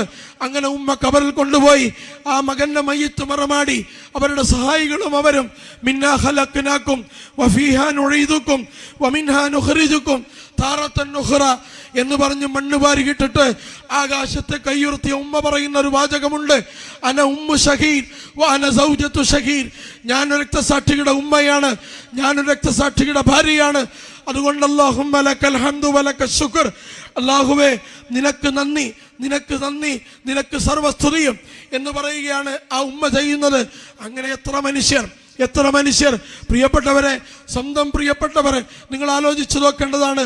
ഒരു കുടുംബത്തിൽ നിന്ന് 4 പേർ വിരിച്ചു പോകുകയാണ്. മക്കളും പേരക്കുട്ടികളും ഒന്നിച്ച് രക്തസാക്ഷികളാകുമ്പോൾ കരയാതെ പിടിച്ചു നിൽക്കുന്ന നിശ്ചയദാർഢ്യത്തിന്റെ പ്രതീകമായ ഇസ്മായിൽ ഹനിയ എന്ന് പറയുന്ന മനുഷ്യനെ നിങ്ങൾ കണ്ടിട്ടുണ്ടാകും. ഹോസ്പിറ്റലിൽ ഗസയിലെ പരിക്കേറ്റ ആളുകളെ ചികിത്സിക്കുന്ന ഹോസ്പിറ്റലിലേക്ക്, ഖത്തറിൽ അദ്ദേഹത്തിന് ചികിത്സ നൽകുന്ന ഹോസ്പിറ്റലിലേക്ക് അവരെ സന്ദർശിക്കാൻ വരുമ്പോൾ മക്കൾ മരിച്ച വിവരം കിട്ടുകയാണ്. അപ്പൊ 2 കാര്യമാണ് അദ്ദേഹം പറയുന്നത്. അവർക്ക് അല്ലാഹു എളുപ്പമാക്കി കൊടുക്കട്ടെ, അവർക്ക് അല്ലാഹു കരുണ ചെയ്തു കൊടുക്കട്ടെ. 35,000 ആളുകൾ മരിച്ചു വീണിട്ടുണ്ട് അവിടെ. അതിനേക്കാൾ വിലപ്പെട്ടതല്ല എനിക്ക് സ്വന്തം മക്കളെന്ന് പറഞ്ഞ് ആ രക്തസാക്ഷിത്വത്തെ സ്വീകരിക്കുന്ന ധീരനായ രക്തസാക്ഷി ഇസ്മായിൽ ഹനിയ എന്ന് പറയുന്ന വ്യക്തിത്വം. അതുപോലെ തന്നെ മറിയം എന്ന് പറയുന്ന വടക്കൻ ഗസയിലെ 7 വയസ്സുകാരിയായ കുട്ടി. ആ കുട്ടിയോട് പത്രപ്രവർത്തകർ ചോദിക്കുകയാണ്. അവരതിന് മുമ്പ് ഒരു വീഡിയോ ചെയ്തിരുന്നു. ആ വീഡിയോയിൽ ഏറ്റവും പ്രധാനമായി അവർ പറയുന്നത് പെരുന്നാളിന് മുമ്പ് ചെയ്ത വീഡിയോ ആണ്. എൻ്റെ ഉപ്പ മരിച്ചു, ഭക്ഷണം കൊണ്ട് പുതിയ വസ്ത്രങ്ങൾ വാങ്ങിത്തരാൻ എൻ്റെ ഉപ്പയില്ല, അതുപോലെ എൻ്റെ ഉമ്മയും രക്തസാക്ഷിയാണ്, എനിക്ക് പെരുന്നാളിന് ഭക്ഷണം ഉണ്ടാക്കി തരാൻ വേറെ ആരുമില്ല വീട്ടിൽ. അതുപോലെ തന്നെ നമുക്ക് എൻ്റെ കൂടെ കളിക്കേണ്ട 2 സഹോദരന്മാരും രക്തസാക്ഷികളാണ്. ഞാൻ ഏകയായി അഭയാർത്ഥി ക്യാമ്പിൽ നിൽക്കുകയാണ്. മോളെ, നീ ഈ ദുഃഖം മറക്കാൻ, ഈ ദുഃഖത്തിൻ്റെ ആഴം, സങ്കടത്തിൻ്റെ ആഴം മറന്നു കളയാൻ, അതില്ലായ്മ ചെയ്യാൻ നീ എന്താണ് ചെയ്യാറുള്ളത് എന്ന് ചോദിക്കുമ്പോൾ 7 വയസ്സുകാരിയായ മറിയം എന്ന് പറയുന്ന ഗസ നിവാസി പറയുന്നത്, എല്ലാ 6 ദിവസം കൂടുമ്പോഴും ഞാൻ ഖുർആൻ ഖതം ചെയ്തു തീർക്കുമെന്നാണ്. അങ്ങനെ വിഷമം ഞാൻ മറക്കും, ദുരിതം ഞാൻ മറക്കുമെന്നാണ്. ഏത് പ്രതിസന്ധിയിലും ഖുർആനെ കൈവിടാതെ റളിയ ബില്ലാഹി റബ്ബൻ വബിൽ ഇസ്ലാമി ദീനൻ വബി മുഹമ്മദിൻ നബിയ. ആത്മാഭിമാനത്തിന്റെ ഒരു വിശ്വാസിയുടെ ഇസ്സത്തിന്റെ അടയാളം എന്താണെന്ന് ചോദിച്ചാൽ 3 കാര്യങ്ങളാണ്. റളിയ ബില്ലാഹി റബ്ബൻ വബിൽ ഇസ്ലാമി ദീനൻ വബി മുഹമ്മദിൻ നബിയ. അള്ളയാണ്, ഇസ്ലാമാണ്, മുഹമ്മദ് റസൂലുള്ളാഹി സല്ലല്ലാഹു അലൈഹി വസല്ലമയാണ്. ഈ മുദ്രാവാക്യത്തിന് വേണ്ടിയാണ് 1,00,000-ലധികം മനുഷ്യർ അവിടെ രക്തസാക്ഷികളായിട്ടുള്ളത്. പിറന്ന മണ്ണിൽ നിന്ന് അവരൊരിക്കലും ഒഴിഞ്ഞു പോകാൻ തയ്യാറാവാത്തത്. നിങ്ങൾ ആലോചിച്ചു നോക്കേണ്ടത്, ഗസയിൽ ഇസ്മായിൽ ഹനിയുടെ രക്തസാക്ഷിത്വം ഉണ്ടായപ്പോൾ അതിനെ ഉയർത്തിപ്പിടിച്ച് അനുശോചനം രേഖപ്പെടുത്താൻ ഒരുമിച്ച് കൂടിയ ഗസയിലെ ചെറുപ്പക്കാർ ഉയർത്തിയൊരു ബാനറുണ്ട്. ആ ബാനറിലെ വാചകം ഇങ്ങനെയാണ്: ഞങ്ങളെല്ലാവരും ഷഹാദത്ത് പദ്ധതിയിലെ അംഗങ്ങളാണ്. ഞങ്ങളെല്ലാവരും ഷഹാദത്ത് പദ്ധതിയിലെ അംഗങ്ങളാണ്. ഇതൊരു പ്രൊജക്റ്റാണ്. ഞങ്ങൾ രക്തസാക്ഷികളാവുമെന്ന് ഏറ്റെടുത്തൊരു പ്രൊജക്റ്റാണ്. അല്ലാതെ ഞങ്ങൾക്ക് പിന്മടക്കമില്ല. ഖലീൽ അബൂ യഹ്യ പറയുന്നത്, 1 ഇഞ്ച് 1 അടി ഞങ്ങൾ ഒരിക്കലും പിൻവാങ്ങുകയില്ല. ഖുദ്സിന്റെ മോചനം ഞങ്ങളുടെ സ്വപ്നമാണ്. അത് നിറവേറ്റാൻ ഞങ്ങളുടെ ജീവൻ കൊടുത്തിട്ടല്ലാതെ എന്നാണ് അദ്ദേഹം പറയുന്നത്. അപ്പോൾ പ്രിയപ്പെട്ടവരെ, ഇങ്ങനെ ത്യാഗം സഹിക്കുന്ന മനുഷ്യർ, ആ ജനത എന്തിനു വേണ്ടിയാണ് ത്യാഗം സഹിക്കുന്നത് ചോദിച്ചാൽ, മസ്ജിദുൽ അഖ്സയുടെ മോചനം, പിറന്ന നാടിന്റെ മോചനം, അതുപോലെ തന്നെ ലോകം കെട്ടിപ്പൊക്കിയ ഒരു വംശീയ മേധാവിത്വത്തിന്റെ അജണ്ടയുണ്ട്. ആ അജണ്ടയോട് സന്ധിയില്ലാതെ കലഹിക്കുന്ന ഏറ്റവും സുപ്രധാനമായ ചുവടുവെപ്പായിരുന്നു തൂഫാൻ ലക്സ എന്ന് പറയുന്നത്. അത് ലോകത്തിന്റെ ആഖ്യാനങ്ങളെ മാറ്റിയെഴുതി, ലോകത്തിന്റെ എല്ലാ കാഴ്ചപ്പാടുകളെയും അത് മാറ്റിയെഴുതി, ലോകത്ത് രൂപപ്പെട്ട ഫ്രെയിംവർക്കുകളെ അത് ഇടിച്ചു നിരത്തി. അങ്ങനെ ലോകത്ത് അതിജീവനത്തിന്റെ പുതിയ കഥകളുമായി തൂഫാൻ ലക്സ വന്നിറങ്ങിയപ്പോ ലോകം ഞെട്ടിത്തരിക്കുകയാണ്. ലോകം അമ്പരന്ന് നിൽക്കുകയാണ്. നിങ്ങൾ ആലോചിച്ചു നോക്കേണ്ടത്, 1,00,000-ഓളം മനുഷ്യർ രക്തസാക്ഷികളായ ഫലസ്തീനിലെ സങ്കടക്കഥകൾ മാത്രമല്ല, മറുഭാഗത്ത് നടന്നുകൊണ്ടിരിക്കുന്ന ഇസ്രായേലിന്റെ അപജയങ്ങളും ഇസ്രായേലിന്റെ നിരാശകളും പ്രതീക്ഷയില്ലായ്മയുടെ രാഷ്ട്രീയവും നിങ്ങളെടുത്ത് പരിശോധിച്ചു നോക്കേണ്ടതാണ്. അവർക്ക് എത്രത്തോളം ആഴത്തിൽ മുറിവേൽപ്പിച്ചതാണ് ഈ പോരാട്ട പദ്ധതി എന്നും നമ്മൾ പരിശോധിച്ചു നോക്കേണ്ടതാണ്. എല്ലാ പ്രതിസന്ധികളെയും അലിയിച്ചു കളയുന്ന റബ്ബിനോട് ഏറ്റവും കൂടുതൽ അടുത്ത ബന്ധം സൃഷ്ടിച്ച് റബ്ബിന്റെ കലാമ് മനഃപ്പാടമാക്കുവാൻ വേണ്ടി യുദ്ധത്തിനിടയിലും മത്സരിച്ചു കൊണ്ടിരിക്കുന്ന ഒരു ജനത, ആ ജനതയുടെ നിശ്ചയദാർഢ്യത്തിന്റെ വിജയമാണ് യഥാർത്ഥത്തിൽ അവിടെ കണ്ടുകൊണ്ടിരിക്കുന്നത്. അതുകൊണ്ട് ആ നിശ്ചയദാർഢ്യം കൈമുതലായാൽ മാത്രമാണ് ക്യാമ്പസുകളിൽ നിങ്ങൾ ഏറ്റുമുട്ടുന്ന, നിങ്ങൾ പോരാടുന്ന നിങ്ങളുടെ സേവന പ്രവർത്തനങ്ങളും പോരാട്ട പ്രവർത്തനങ്ങളും വിദ്യാഭ്യാസ പ്രവർത്തനങ്ങളും നിങ്ങളുടെ ഏതുതരം പ്രവർത്തനങ്ങളായാലും നിങ്ങൾ അപരവൽക്കരിക്കാൻ കാത്തു നിൽക്കുന്ന 4-5 ദിക്കുകളിൽ നിന്ന് പല പേരുകളിൽ നിങ്ങളെ മാറ്റി നിർത്താൻ സന്നദ്ധരായി നിൽക്കുന്ന ഇവിടുത്തെ സംവിധാനങ്ങളുണ്ട്, ഇവിടുത്തെ അധികാര വ്യവസ്ഥകളുണ്ട്, വംശീയ മേധാവിത്വ സംവിധാനങ്ങളുണ്ട്, ഹിന്ദുത്വ വംശീയ ശക്തികളുണ്ട്. ഈ എല്ലാ ശക്തികളോടും സന്ധിയില്ലാതെ നെഞ്ചുപിരിച്ച് തിരിഞ്ഞു നിന്ന് നിങ്ങൾക്ക് മുദ്രാവാക്യം വിളിക്കാൻ തൻ്റെ ഇടം നൽകുന്ന, പ്രചോദനം നൽകുന്ന ഒരു സർവകലാശാല ലോകത്ത് ഇന്ന് ജ്വലിച്ചു നിൽക്കുന്നുണ്ട്. അതാണ് ഗസയിലെ പോരാട്ടവേദി എന്ന് പറയുന്നത്. അതുകൊണ്ട് പ്രിയപ്പെട്ടവരെ, ആ പോരാട്ട ഭൂമിയെ നമ്മൾ ഏറ്റെടുക്കുക. അത് ലോകത്ത് അതിജീവനത്തിന്റെ എമ്പാടും കഥകൾ നമുക്ക് പറഞ്ഞു തരുന്നുണ്ട്. മറുഭാഗത്ത് ഇന്ത്യയിൽ ജീവിക്കുന്ന ജനത എന്ന നിലയിൽ നിങ്ങൾ ആലോചിച്ചു നോക്കൂ, ഓരോ വിവാദങ്ങളും വംശീയവൽക്കരിച്ചുകൊണ്ട് അത് ഇല്ലാതെ ചെയ്യുകയും അത് പരിഹരിക്കാതിരിക്കുകയും അതിൻ്റെ ഇരകളായ മനുഷ്യരെ കേൾക്കാതിരിക്കുകയും ചെയ്യുന്ന ഒരു പദ്ധതി കാലങ്ങളായി ഇവിടെ നടന്നുകൊണ്ടിരിക്കുകയാണ്. വഖഫിന്റെ ഏറ്റവും ഒടുവിലത്തെ ഉദാഹരണം ഞാൻ സൂചിപ്പിച്ചുവെന്ന് മാത്രം. അതുപോലെ തന്നെ ഈ രാജ്യത്തിൻ്റെ സംവിധാനങ്ങൾ, ആസാമിലെ നമ്മുടെ പ്രിയപ്പെട്ട സഹോദരന്മാർ നേരത്തെ അവിടെ സൂചിപ്പിച്ചു, ഈ ഭരണം അധികാരത്തിൽ വന്നതിന് ശേഷം 10-30ഓളം ആളുകൾ തല്ലിക്കൊല ചെയ്യപ്പെടുകയാണ്. അതിരൂക്ഷമായ രീതിയിൽ മർദ്ദനത്തിന് വിധേയമായി അവർ കൊല ചെയ്യപ്പെടുകയാണ്. ഈ ഭരണം അധികാരത്തിൽ വന്നത്, ഈ ഭരണകൂടം അധികാരമേറ്റെടുത്തതിന് ശേഷം വളരെ കുറഞ്ഞ നാളുകൾക്കുള്ളിൽ 30 മനുഷ്യർ അതിഭീകരമായ അവസ്ഥയിൽ കൊല ചെയ്യപ്പെടുകയാണ്. ഇങ്ങനെ അനീതി നിറഞ്ഞാടുന്ന ഒരു ലോകത്ത്, അക്രമം വ്യവസ്ഥാപിതമാകുന്ന ലോകത്ത്, അതുകൊണ്ട് പ്രിയപ്പെട്ടവരെ, അനീതിയും അക്രമവും അധർമ്മവും നിറഞ്ഞാടുന്ന ഒരു ലോകത്ത് വിദ്യാർത്ഥിത്വത്തിന്റെ മൂർച്ചയുള്ള ചോദ്യങ്ങൾ നിങ്ങൾ ഉയർത്തേണ്ടതുണ്ട്. ആ ചോദ്യത്തെ മൂർച്ചയുള്ള ചോദ്യങ്ങൾ ഉയർത്താൻ നിങ്ങളെ പരിശീലിപ്പിക്കുന്ന ത്രിവർണ്ണ പതാകയാണ് സ്റ്റുഡൻസ് ഇസ്ലാമിക് ഓർഗനൈസേഷൻ എന്ന് പറയുന്നത്. അതുകൊണ്ട് പ്രിയപ്പെട്ടവരെ, ക്യാമ്പസുകൾ, നിങ്ങൾ അഭിമുഖീകരിക്കുന്ന വെല്ലുവിളികളെ, നിങ്ങൾക്ക് നേരിടുന്ന ടാഗ് ലൈനുകൾ, നിങ്ങൾക്ക് അഭിമുഖീകരിക്കേണ്ടി വരുന്ന ഏത് പ്രതിസന്ധികളെയും റളിയ ബില്ലാഹി റബ്ബൻ വബിൽ ഇസ്ലാമി ദീനൻ വബി മുഹമ്മദിൻ നബിയ എന്ന മുദ്രാവാക്യം ഉയർത്തി അതിജീവിക്കാനുള്ള പാഠങ്ങൾ പഠിച്ച് അതിനെ അഭിമുഖീകരിക്കാനുള്ള ശേഷി ആർജിച്ചെടുത്ത് നിങ്ങൾ അതിനെ അഭിമുഖീകരിക്കാൻ തയ്യാറാവണം. അതിനുള്ള ധൈര്യവും ധീരതയും തൻ്റെ ഇടവും അതിനുള്ള നിർണായകമായ സ്റ്റാൻഡ് കൈവരിക്കാനുള്ള സന്നദ്ധതയും നിങ്ങൾക്ക് നൽകുന്ന പ്രസ്ഥാനമാണ് സ്റ്റുഡൻസ് ഇസ്ലാമിക് ഓർഗനൈസേഷൻ എന്ന് പറയുന്നത്. അതുകൊണ്ട് ഈ വിദ്യാർത്ഥി പ്രസ്ഥാനം നിങ്ങളെ പോരാട്ടത്തിന്റെ ഏറ്റവും സർഗാത്മകമായ സമന്വയത്തിലേക്ക് ക്ഷണിക്കുകയാണ്. ഹംദലയെക്കുറിച്ചും ബാബരിയെക്കുറിച്ചും മുഹമ്മദ് അഖിലാഖിനെ കുറിച്ചും അതുപോലെ തന്നെ ഹാഫിൽ ജുനൈദിനെ കുറിച്ചും ബിൽഗീസ് ബാനുവിനെ കുറിച്ചും തുടങ്ങിയ രോഹിത് മമുലയെ കുറിച്ചുമെല്ലാം ഇത് വീണ്ടും വീണ്ടും പറയുന്നത് എന്തുകൊണ്ടാണെന്ന് ചോദിച്ചാൽ, അനീതിയുടെ കഥകൾ ഒരിക്കലും, അക്രമത്തിന്റെ കഥകൾ ഒരിക്കലും മറവിക്ക് വിട്ടുകൊടുക്കരുത്. അത് അനീതിയുടെ വിജയമാണ്, അത് അക്രമത്തിന്റെ വിജയമാണ്, അത് വംശീയതയുടെ വിജയമാണ്. അതിനെതിർക്കേണ്ട ബാധ്യത വിശ്വാസികളുടെ ബാധ്യതയാണ്. നമുക്ക് വേണ്ടി സ്വന്തത്തെ വിൽക്കാൻ ആരാണ് സന്നദ്ധരായവർ എന്ന് ഉഹദിന്റെ രണാങ്കണത്തിൽ പ്രവാചക തിരുമേനിയുടെ ചോദ്യമുണ്ട്. ആ ചോദ്യത്തിന് ഉത്തരം നൽകിയവനാണ് സിദ്ദീഖുൽ അക്ബർ. നിഅമ ഖൈറുസ് സായിസീന മിൻ റുആത്തിൽ മുസ്ലിമീന ഫഅബൂബക്കറുൻ ഇമാമുൻ ബഅദ ഖൈറിൽ മുർസലീന. ചങ്കില് ദാഹിച്ചു വലഞ്ഞിട്ടും ഒരു തുള്ളി വെള്ളം ഇറക്കിയാൽ ചങ്കില ദാഹം ശമിക്കുമെന്ന് ഉറപ്പുണ്ടായിട്ടും തൻ്റെ കൂടെ വെള്ളമുണ്ട്, പക്ഷേ വെള്ളം ഇറക്കുന്നില്ല സിദ്ദീഖുൽ അക്ബർ. എന്തുകൊണ്ടാണ് സിദ്ദീഖുൽ അക്ബർ വെള്ളം ഇറക്കാത്തത്? സിദ്ദീഖ്, നിന്റെ അടുത്ത് വെള്ളമുണ്ടോ എന്ന് ചോദിക്കുമ്പോൾ ഇല്ല നബിയെ എന്ന് പറയാൻ സിദ്ദീഖിന് ലജ്ജയാണ്. അതുകൊണ്ട് നബിക്കില്ലാത്ത വെള്ളം സിദ്ദീഖിന് വേണ്ട എന്ന് പറയുകയാണ്. അശ്ഹദു അല്ലാ ഇലാഹ ഇല്ലല്ലാഹ് വ അശ്ഹദു അന്ന മുഹമ്മദർ റസൂലുള്ളാഹ്. കഅബയിൽ പരസ്യ പ്രബോധനത്തെ ആഹ്വാനം ചെയ്തപ്പോ ഈ മുദ്രാവാക്യം, തൗഹീദിന്റെ മുദ്രാവാക്യം മുഴക്കുകയാണ്. പൊതിരെ തല്ല് കിട്ടുകയാണ്, ബോധം കെടുകയാണ് സിദ്ദീഖുൽ അക്ബർ റളിയല്ലാഹു അൻഹു. അദ്ദേഹത്തെ താങ്ങിപ്പിടിച്ച് വീട്ടിലേക്ക് കൊണ്ടുപോവുകയാണ്. അല്പനേരം കഴിഞ്ഞ് ബോധം തെളിഞ്ഞു വന്നപ്പോൾ ഒരു ഗ്ലാസ് വെള്ളവുമായി തന്റെ സഹപ്രവർത്തകർ, കുടുംബങ്ങൾ അവിടെ നിൽക്കുകയാണ്. സിദ്ദീഖ്, തങ്ങൾ വെള്ളം കുടിക്കൂ, എനിക്ക് വെള്ളം വേണ്ട. റസൂൽ എവിടെയാണ്? റസൂൽ എവിടെയാണ്? റസൂലിനെ കുറിച്ചറിയാതെ ഞാൻ വെള്ളമിറക്കുകയില്ല. സ്വന്തം ഭാര്യയുടെ ചുമലിൽ പിടിച്ച് റസൂലുള്ളാഹിന്റെ സന്നിധിയിലേക്ക് പോയി, നബിയെ നിങ്ങൾക്കൊന്നും പറ്റിയിട്ടില്ലല്ലോ എന്ന് ആവർത്തിച്ച് ചോദിച്ച് ആ വീട്ടിൽ നിന്നാണ് ഒരു ഗ്ലാസ് വെള്ളം സിദ്ദീഖുൽ അക്ബർ കുടിക്കുന്നത്.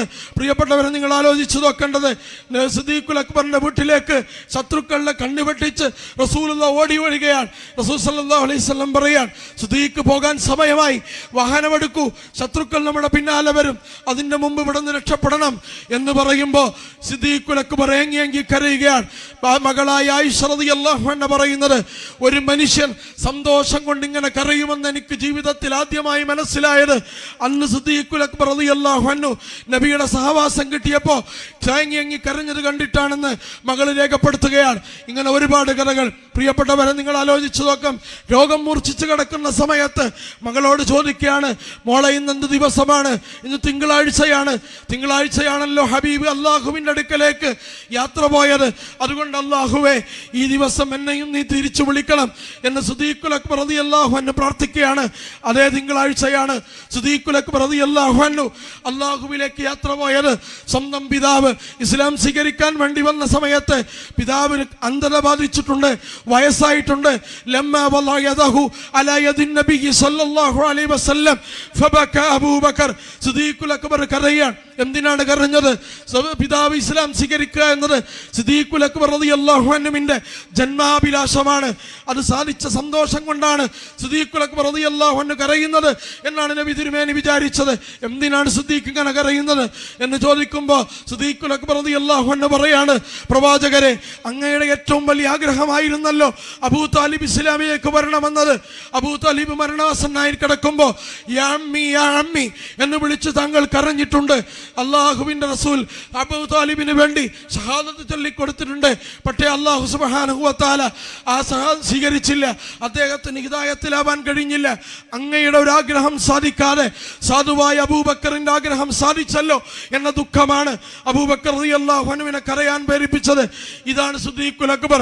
സ്വന്തത്തെ നമുക്ക് വേണ്ടി വിൽക്കാൻ സന്നദ്ധരായവരാരാണ് എന്ന ചോദ്യത്തിന് ഞാൻ എന്ന് പറഞ്ഞ് മറുപടി പറഞ്ഞ ഒരുപാട് സഹാബികൾ, താബികൾ, അവരുടെ സലഫുസ് സാലിഹീങ്ങൾ ആ മനുഷ്യ സമൂഹത്തോട് ഇടതടവില്ലാതെ, ഇടർച്ചയില്ലാതെ കണ്ണിചേരാൻ ഒരു ചരിത്രത്തെ മുൻനിർത്തിക്കൊണ്ട് വിദ്യാർത്ഥി സമൂഹത്തോട് ആഹ്വാനം ചെയ്യുന്ന ഒരു പ്രസ്ഥാനമാണ് പ്രിയപ്പെട്ടവരെ സ്റ്റുഡൻറ് ഇസ്ലാമിക് ഓർഗനൈസേഷൻ എന്ന് പറയുന്നത്. അതുകൊണ്ട് ഫലസ്തീൻ നമുക്ക് പ്രചോദനമാണ്. നിലനിൽക്കുന്ന അനീതിയോട് കലഹിക്കുവാൻ പ്രവാചകൻ നമുക്കൊരു പ്രചോദനമാണ്. അല്ലാഹു സുബ്ഹാനഹു വ തആലയുടെ റിള, തൃപ്തി നമുക്ക് പ്രചോദനമാണ്. അതുകൊണ്ടാണല്ലോ കാരക്ക വിഷന്ന് വലഞ്ഞ് കാരക്കയുടെ ഒരു ചീള് വായിലേക്ക് ഇട്ടപ്പോ ആ കാരക്ക ചവച്ചിറക്കുന്നതിന് മുമ്പ് സ്വർഗത്തിലെത്താൻ വൈകുമോ എന്ന് ഭയന്ന് ഇന്നീല അജിദു റീഹൽ ജന്ന എന്ന് പറഞ്ഞ് കാരക്കത്തുകള് വലിച്ചെറിഞ്ഞ സഹാബികളുടെ ചരിത്രം നമുക്കറിയാവുന്നതാണ്. ഇങ്ങനെ അനേകം ചരിത്രങ്ങൾ പ്രിയപ്പെട്ടവരെ. ഈ ചരിത്രം എന്താണ് നമ്മോട് പറയുന്നത്? സ്വന്തം കൈയിന് വെട്ടേറ്റ് ആ കെട്ടേറ്റപ്പോൾ റസൂലിനെ ഏൽപ്പിച്ച കൊടി താഴെ വീഴരുതെന്ന് കരുതി മറ്റേ കൈ കൊണ്ട് താങ്ങി പിടിക്കുകയാണ്. ആ കൈയിനും വെട്ടേൽക്കുകയാണ്. കൈ ഇങ്ങനെ തൂങ്ങി നിൽക്കുകയാണ്. അടുത്തു നിൽക്കുന്ന ആളോട് മുസ്അബ് പറയാൻ, ആ കൈ പറിച്ചു ദൂരേക്ക് എറിയുക. എൻ്റെ ശരീരത്തിൽ കൊടി നീ കൂട്ടിക്കെട്ടുക. കൊടിയൊരിക്കലും താഴെ വിടരുത്. വമാ മുഹമ്മദുൻ ഇല്ലാ റസൂലുൻ ഖദ് ഖലത് മിൻ ഖബ്ലിഹി റുസുൽ എന്ന വിശുദ്ധ ഖുർആനിന്റെ വചനമോദിക്കൊണ്ട് മുഹമ്മദിനെ സംരക്ഷിക്കുവാൻ വേണ്ടി സ്വന്തം ശരീരം രണ്ട് കൈകളും നഷ്ടപ്പെട്ടത് പരിചയായി സ്വീകരിച്ച മുസ്അബ് ബിൻ ഉമൈർ റളിയല്ലാഹു അൻഹു അദ്ദേഹം കമിഴ്ന്നു വീടുകയാണ്. അദ്ദേഹം എന്തുകൊണ്ട് കമിഴ്ന്നു വീണുവെന്ന് ചരിത്രം രേഖപ്പെടുത്തിയത്, ഞാൻ ജീവിച്ചിരിക്കെ ജീവന തുല്യം ഞാൻ സ്നേഹിച്ച പ്രവാചകനെ സംരക്ഷിക്കാൻ എനിക്ക് സാധിച്ചില്ലല്ലോ എന്ന കുറ്റബോധം കാരണമാണെന്ന് ചരിത്ര വിശാരദന്മാർ എഴുതി രേഖപ്പെടുത്തി നമുക്ക് കാണാൻ കഴിയും. അതുകൊണ്ട് അങ്ങനെ സ്വന്തത്തെ നമുക്ക് വേണ്ടി വിൽക്കാൻ സന്നദ്ധരായവർ എല്ലാ പ്രതിസന്ധികളിലും എല്ലാ പ്രയാസങ്ങളിലും ജാഗ്രതയോടുകൂടി നീതിക്ക് വേണ്ടി കാവൽ നിൽക്കേണ്ടതുണ്ട് എന്ന പാഠമാണ് ഈ സമ്മേളനം നിങ്ങൾക്ക് പകർന്നു നൽകുന്നത്. പ്രിയപ്പെട്ടവരെ, ഈ സമ്മേളനത്തിന്റെ ജാഗ്രതയുള്ള ഈ പാഠങ്ങളെ കൈപിടിച്ച് നിങ്ങൾ സ്വന്തമാക്കി, സ്വായത്തമാക്കി, ഹൃദയത്തിലേറ്റ് നെഞ്ചോട് ചേർത്ത് പിടിച്ച് ക്യാമ്പസുകളിൽ, നിങ്ങൾ ഇടപെടുന്ന രാജ്യങ്ങളിൽ, വീഥികളിൽ നിങ്ങൾ അഭിമുഖീകരിക്കുന്ന പ്രതിസന്ധികളെ, സത്യത്തിന് നിരക്കാത്ത പ്രവർത്തനങ്ങളെ, തിന്മയുടെ ആധിപത്യത്തെ നിങ്ങൾ എതിർക്കുക. നിങ്ങൾ അതിനെതിരെ മുട്ടിച്ചുരുത്തുക. സർഗാത്മകമായതിനോട് കലഹിക്കുക. ജനാധിപത്യപരമായതിനോട് പോരാടുക. ഇസ്ലാമികമായി ആ തെറ്റിനെ ചൂണ്ടിക്കാണിക്കാൻ നിങ്ങളുടെ വിരലുകൾ ഉയർത്തുക. തീർച്ച ദൈവം തമ്പുരാൻ നിങ്ങളുടെ കൂടെയുണ്ട്. പ്രവാചകരെ, അവരെങ്ങാനും തലകുനിഞ്ഞു നോക്കിപ്പോയാൽ നമ്മളെ കണ്ടുമുട്ടുമല്ലോ. എൻ്റെ കാര്യത്തിൽ എനിക്ക് യാതൊരു ബേജാറുമില്ല. നിങ്ങളവർ കണ്ടാൽ നിങ്ങളവർ ദ്രോഹിക്കും, നിങ്ങളവർ വെട്ടും, നിങ്ങളവർ വധിക്കും. അതുകൊണ്ട് നബി, എനിക്ക് ബേജാറുണ്ട്. ലാ തഹ്സൻ ഇന്നല്ലാഹ മഅനാ. അബൂബക്കറെ, നീ എന്തിനാണ് ഭയപ്പെടുന്നത്? അല്ലാഹ് നമ്മുടെ കൂടെയുണ്ട്. അല്ലാഹു നമ്മുടെ കൂടെയുണ്ട്. പ്രതിസന്ധികളുടെയും പ്രയാസങ്ങളുടെയും നടുത്തത്തിൽ അല്ലാഹുവിനെ കൂടെ നിർത്താനുള്ള ശ്രമമുണ്ട് പ്രിയപ്പെട്ടവരെ. ആ ശ്രമമാണ് എല്ലാ പ്രതിസന്ധികളെയും അതിജയിക്കാനുള്ള ഏറ്റവും വലിയ പരിശ്രമം എന്ന് പറയുന്നത്. അതുകൊണ്ട് ക്യാമ്പസുകളിൽ നിങ്ങൾ ഒറ്റക്കായാലും ഈ മുദ്രാവാക്യം നിങ്ങൾ ഉയർത്തിപ്പിടിക്കണം. നിങ്ങളുടെ കൂടെ ലാ തഹ്സൻ ഇന്നല്ലാഹ മഅനാ എന്ന മുദ്രാവാക്യം നമ്മൾ ഓർക്കേണ്ടതുണ്ട്. അതാണ് നമുക്ക് അനീതിക്കെതിരെ ശബ്ദമുയർത്താൻ നമ്മളെ പ്രേരിപ്പിക്കുന്ന സാക്ഷാൽ പ്രേരക ഘടകം എന്ന് പറയുന്നത്. ആ ഘടകം കൈവിട്ടു പോയാൽ, ആ ഘടകം അസ്തമിച്ചു പോയാൽ, അതിൽ പ്രതീക്ഷയില്ലാതെയായി പോയാൽ, അനീതി നടമാടുമ്പോഴും നിങ്ങളിങ്ങനെ കുമിഞ്ഞുകൂടിയിരിക്കും, ധൈര്യമില്ലാതിരിക്കും, സ്റ്റാൻഡ് എടുക്കാൻ സന്നദ്ധരാവാതിരിക്കും. അങ്ങനെ ചെയ്യരുതെന്ന് സൃഷ്ടിയോടും സൃഷ്ടാവിനോടും ഒരുപോലെ ബാധ്യതകളുള്ള, സൃഷ്ടാവിനോടുള്ള ബാധ്യതകൾ ഏറ്റവും മുൻപന്തിയിൽ നിർവഹിക്കണമെന്ന് നിങ്ങളോട് ആവർത്തിച്ച് ആവശ്യപ്പെടുന്ന ഒരു വിദ്യാർത്ഥി പ്രസ്ഥാനമാണ് സ്റ്റുഡൻറ് ഇസ്ലാമിക് ഓർഗനൈസേഷൻ എന്ന് പറയുന്നത്. അതുകൊണ്ട് പ്രിയപ്പെട്ടവരെ, നിങ്ങൾക്ക് നിങ്ങളുടെ മക്കളെ, എന്റെ ശബ്ദം ശ്രമിക്കുന്ന രക്ഷിതാക്കളോട് എനിക്ക് പറയാനുള്ളത്, നിങ്ങളുടെ മക്കളെ ധൈര്യപൂർവ്വം അണിനിരത്താൻ പറ്റുന്ന ഈ രാജ്യത്തെ ഒരു നിർഭയ പ്ലാറ്റ്ഫോമാണ് സ്റ്റുഡൻറ് ഇസ്ലാമിക് ഓർഗനൈസേഷൻ ഓർഗനൈസേഷൻ എന്ന് പറയുന്നത് നിങ്ങളുടെ മകൻ അനീതിക്കെതിരെ ശബ്ദമുയർത്തണമെന്ന് നിങ്ങൾക്ക് ആഗ്രഹമുണ്ടെങ്കിൽ പ്രിയപ്പെട്ടവരെ, നിങ്ങളുടെ ഒന്നാമത്തെ ഓപ്ഷൻ SIO എന്നതാണെന്നത് ഒരു സംശയവുമില്ലാത്ത കാര്യമാണ്. നിങ്ങളുടെ മകൻ ലഹരിക്കെതിരെ പോരാടണമെങ്കിൽ ലഹരിക്ക് എസ്കോർട്ട് പോകലാണല്ലോ പോലീസുകാരുടെ പോലും സംവിധാനങ്ങൾ എന്ന് പറയുന്നത്. ഈ രാജ്യത്ത് ലഹരിയെ പിടിക്കാൻ വേണ്ടി ഉണ്ടാക്കിയ സംവിധാനങ്ങൾ, ലഹരിക്കടത്തിനു വേണ്ടി പോലീസ് വാഹനവും പോലീസ് യൂണിഫോമും പോലീസ് സ്റ്റിക്കറും പകർന്നു നൽകിയ രാജ്യമാണ് കേരളം എന്ന് പറയുന്നത്. ആ സമയത്ത് നിങ്ങളുടെ മകൻ ഉറക്കാത്ത കാലുകളും കലങ്ങിയ കണ്ണുകളുമായി രാത്രി വാതിൽ മുട്ടരുത് എന്ന് നിങ്ങൾക്ക് നിർബന്ധ ബുദ്ധിയുണ്ടെങ്കിൽ പ്രിയപ്പെട്ടവരെ, നിങ്ങളുടെ മക്കളെ നിർഭയം നിങ്ങൾക്ക് പറഞ്ഞേക്കാൻ പറ്റുന്ന ഒരു മൂവർണ്ണക്കൊടിയാണ് കേരളത്തിലുള്ളത്. അത് സ്റ്റുഡൻസ് ഇസ്ലാമിക് ഓർഗനൈസേഷൻ ആണ്. അതുകൊണ്ട് പ്രിയപ്പെട്ടവരെ, നിങ്ങളുടെ മകൻ വംശീയ പദ്ധതികൾ ഈ രാജ്യത്ത് വിരാജിക്കുന്ന സമയത്ത് മുഹമ്മദ് അഖിലാക്കും ഹാഫിൽ ജുനൈദും ബിൽക്കീസ് ബാനുമെല്ലാം നീതിക്ക് വേണ്ടി ഇന്നും കരഞ്ഞുകൊണ്ടിരിക്കുന്ന സന്ദർഭത്തിൽ, നീതിക്ക് വേണ്ടി ശബ്ദിച്ചുകൊണ്ടിരിക്കുന്ന മക്കൾ, നീതിക്ക് വേണ്ടി ശബ്ദിച്ചുകൊണ്ടിരിക്കുന്ന പോരാളികൾ, ആ പോരാളികളെല്ലാം നിങ്ങളുടെ മക്കളുടെ ഹൃദയത്തിന്റെ പ്രചോദനമായി വർത്തിക്കണമെന്ന് നിങ്ങൾക്ക് ആഗ്രഹമുണ്ടെങ്കിൽ പ്രിയപ്പെട്ടവരെ, ഈ വിദ്യാർത്ഥി പ്രസ്ഥാനമല്ലാതെ നിങ്ങൾക്ക് മറ്റൊരു ഓപ്ഷൻ ഇല്ല എന്ന് നിർഭയം പറയാൻ സാധിക്കും.